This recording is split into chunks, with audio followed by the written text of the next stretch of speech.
Olá, viajante. A fogueira está acesa. As sombras estão se aproximando. Bem-vindo ao lugar onde as histórias nunca dormem.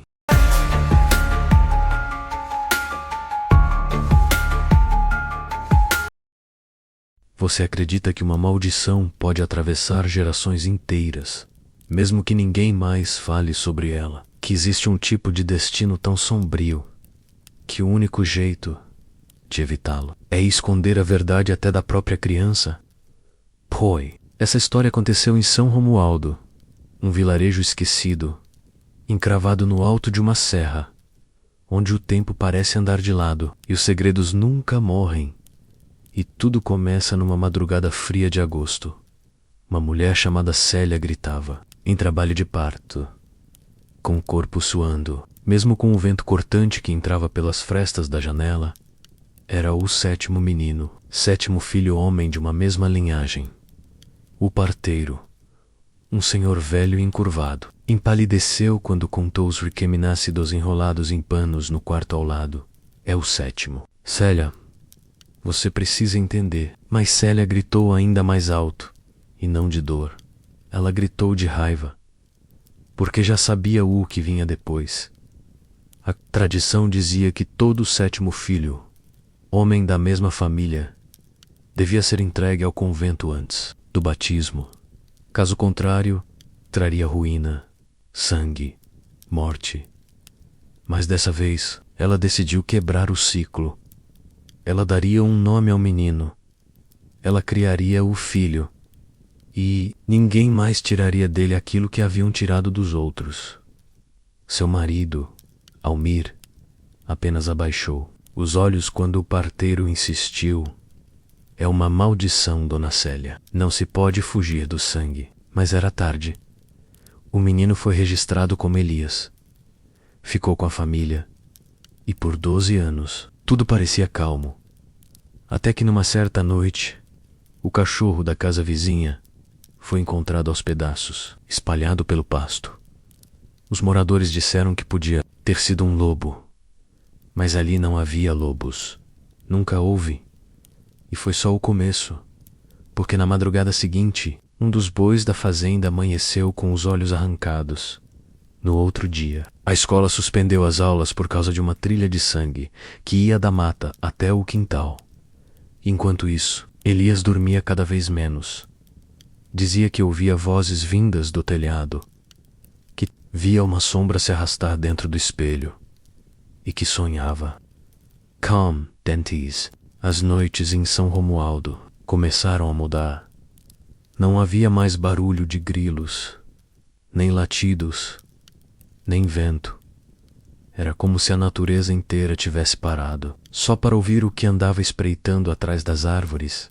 Elias, agora com 12 anos, já não dormia no próprio quarto. Acordava no chão, com as unhas sujas de terra, com o rosto colado ao vidro da janela, como se tivesse passado a noite observando algo lá fora. Ou alguém. Célia tentava esconder o medo, mas o marido, Almir, já não conseguia. Começou a sair mais cedo para o trabalho, voltar mais tarde. E cada vez que olhava para o próprio filho, havia algo nos olhos dele que não parecia humano. Até que chegou o dia 13, uma sexta-feira. Lua cheia, era uma noite tão limpa que as estrelas pareciam feridas abertas no céu. E no alto da colina, perto do cemitério velho, os 2 irmãos gêmeos de Elias, Adriel e Josias, resolveram subir para ver a lenda da fogueira fantasma que todo mundo da vila dizia que aparecia nas luas de agosto. Mas, naquela noite, não apareceu fogo algum, só o silêncio e um cheiro de carne queimada. No dia seguinte, os 2 foram encontrados pela patrulha rural, seminu, cobertos de lama e sangue seco, mas vivos. Eles não lembravam de nada, apenas disseram que os olhos da coisa que atacou vinham de muito perto. Pareciam olhos de gente, mas o resto não era. Elias não foi à escola naquele dia, nem no seguinte.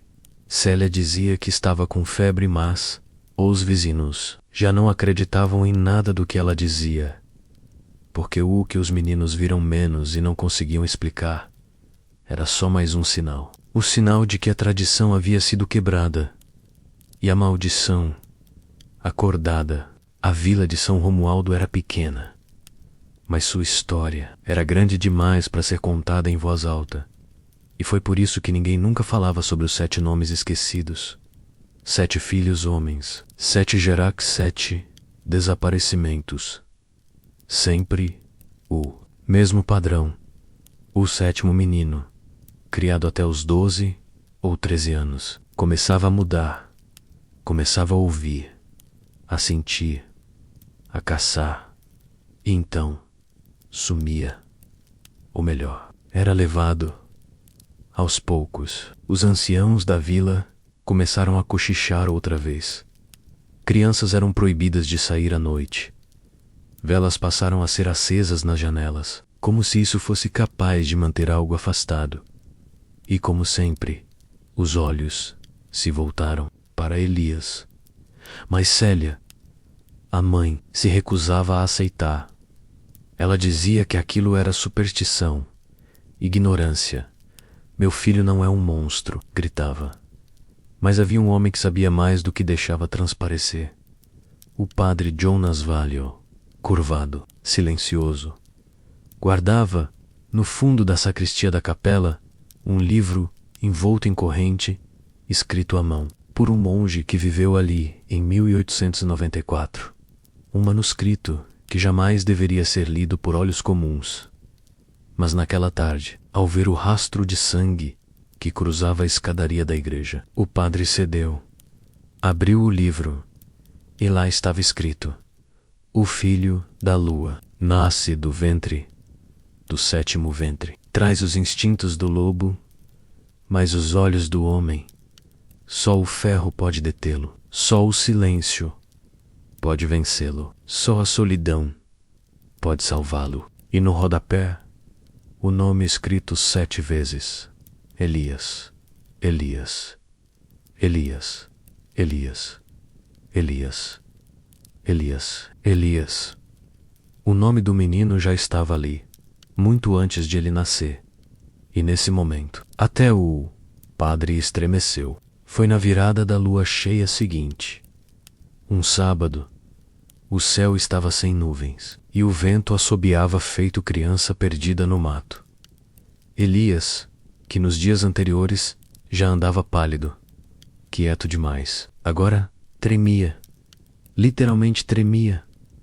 Sentado no canto do quarto, o corpo suava, os olhos estavam vermelhos, fundos, e a pele parecia mais escura, como se algo sob ela estivesse tentando romper.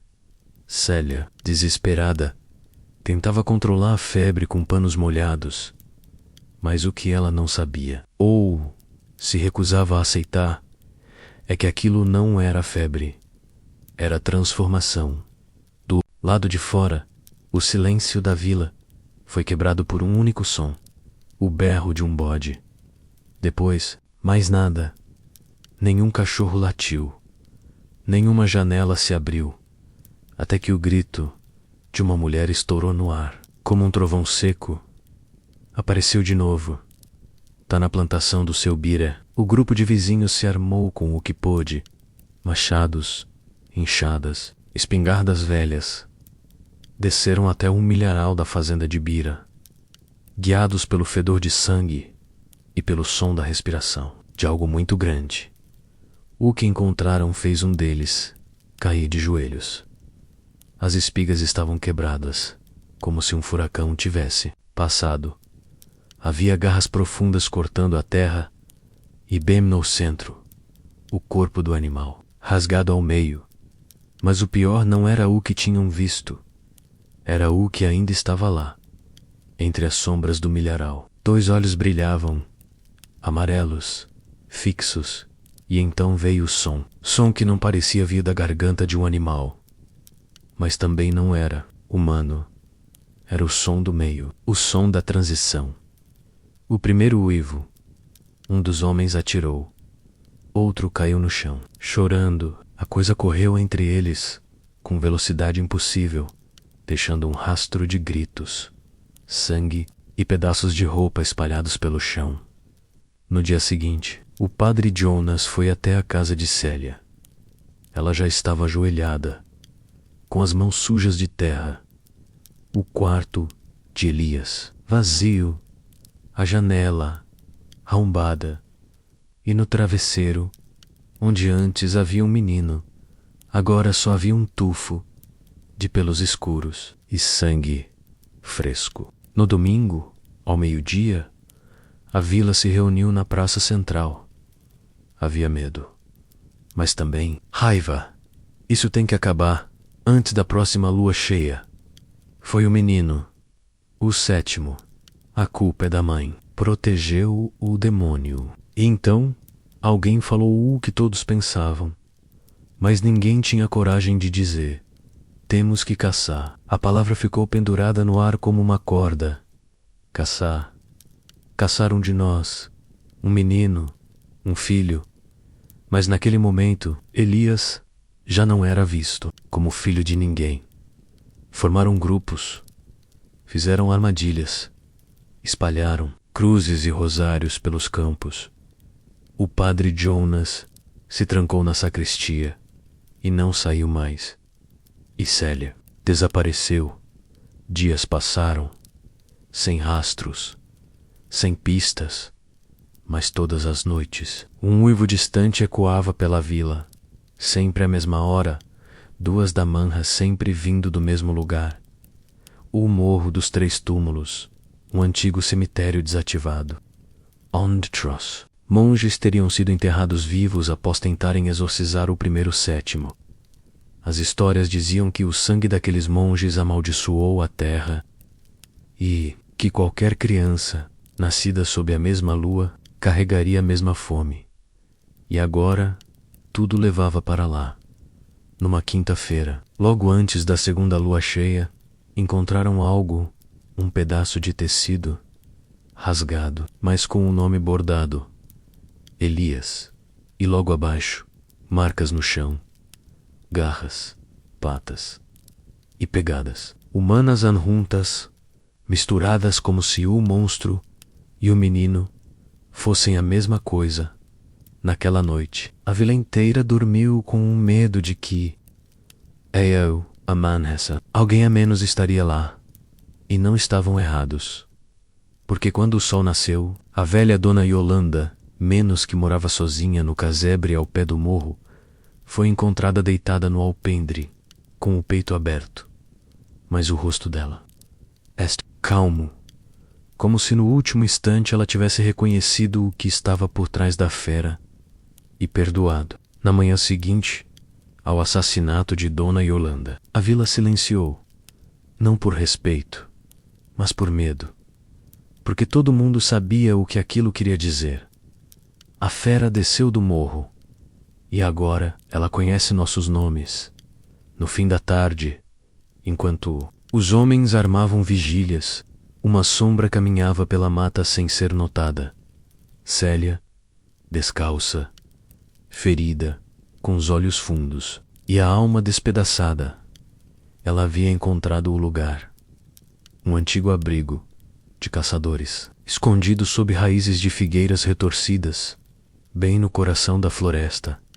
E lá dentro, o filho, mas não o menino.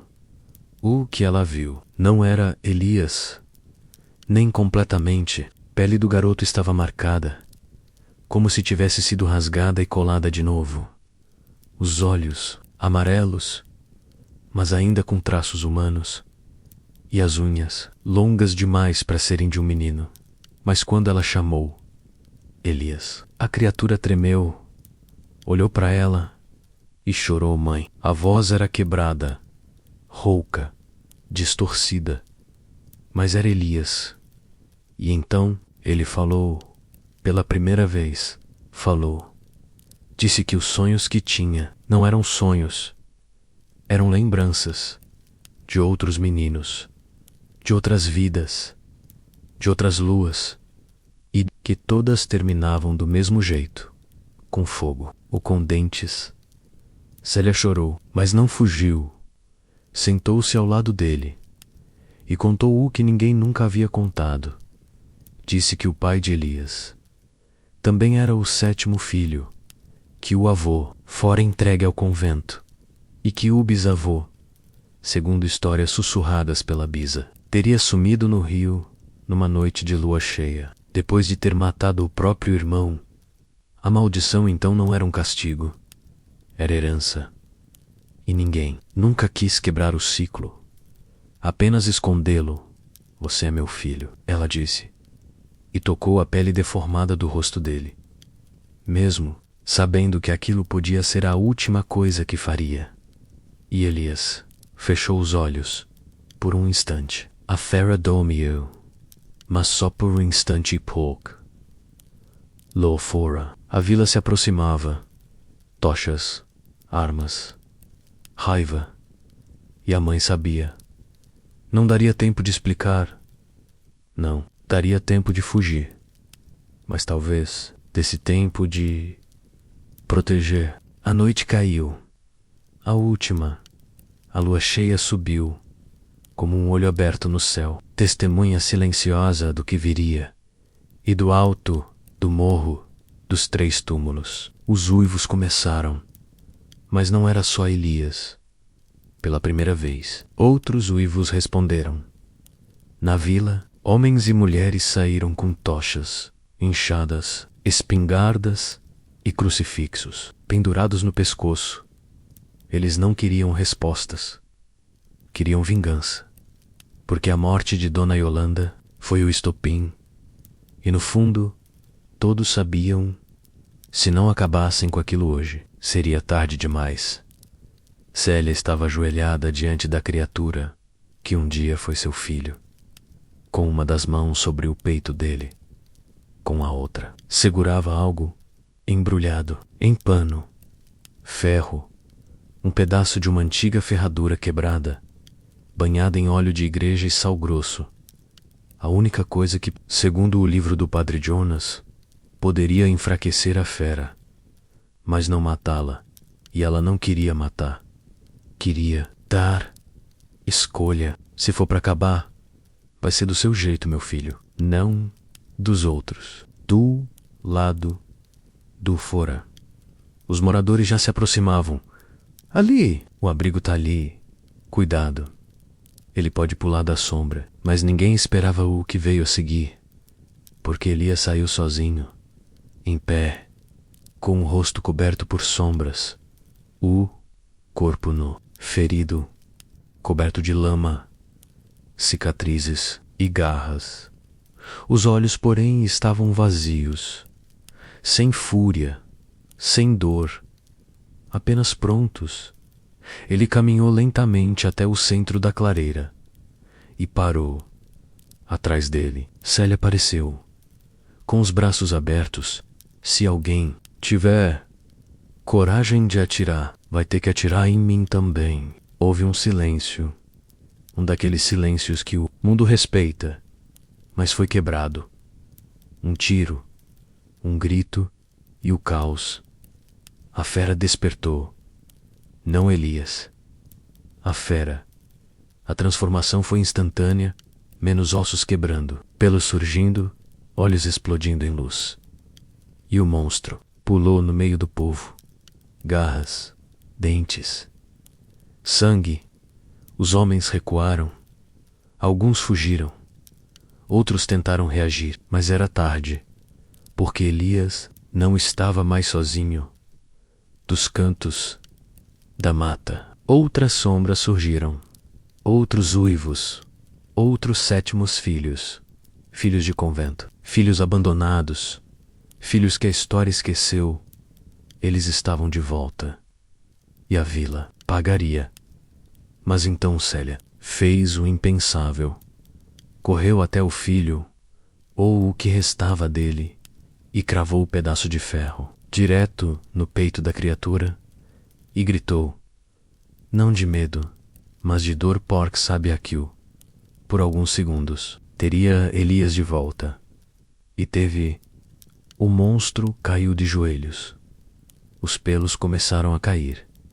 A respiração desacelerou. e os olhos amarelos. Choraram. Mãe, foi a última coisa que disse, antes de fechar os olhos. Na manhã seguinte, nenhum galo cantou. Os pássaros não voltaram. As árvores não se mexiam. E a vila de São Romualdo parecia paralisada. O cheiro de sangue ainda flutuava no ar, misturado com o cheiro de madeira queimada, pólvora. E Meadow, Celia, estava sentada no chão da capela, sozinha, com um vestido rasgado e os pés descalços, cobertos de terra.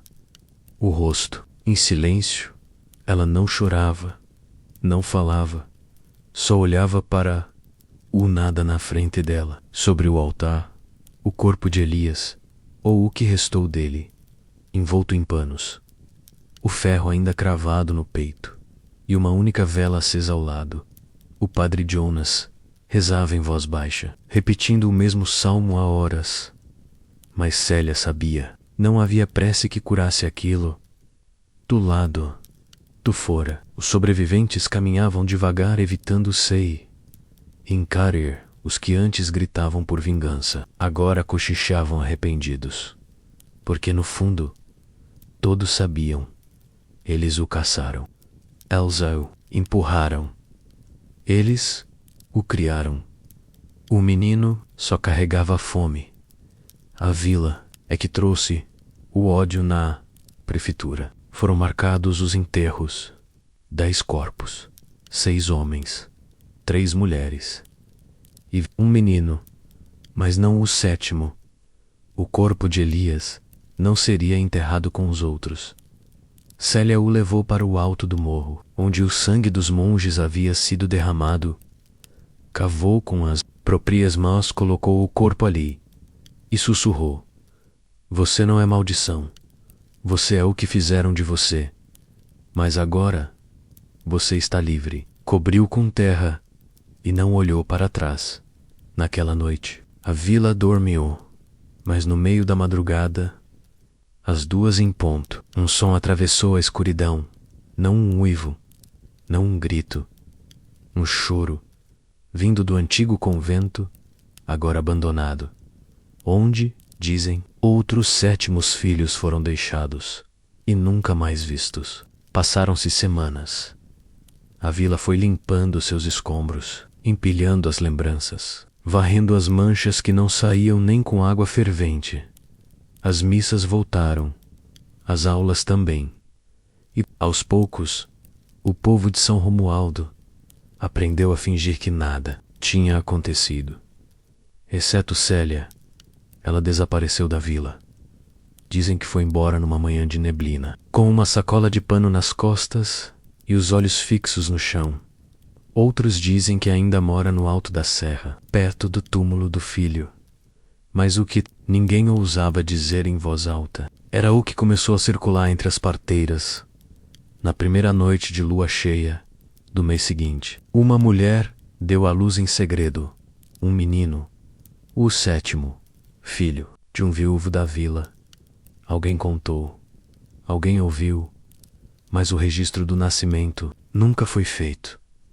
E naquela mesma noite, uma criança foi vista caminhando sozinha, nua, perto do convento abandonado, com olhos muito abertos e garras muito pequenas.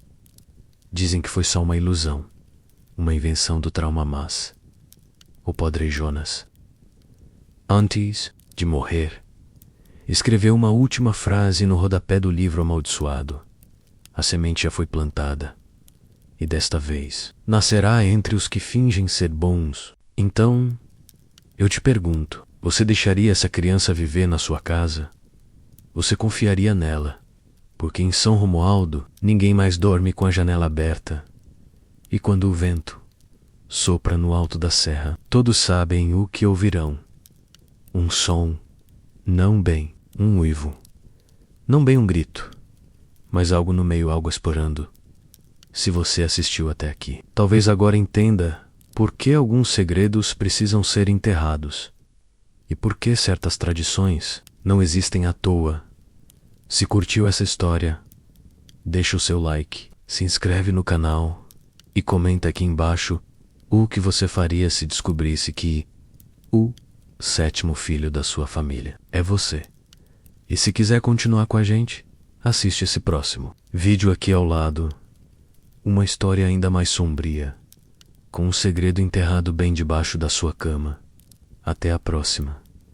E mantenha as luzes acesas.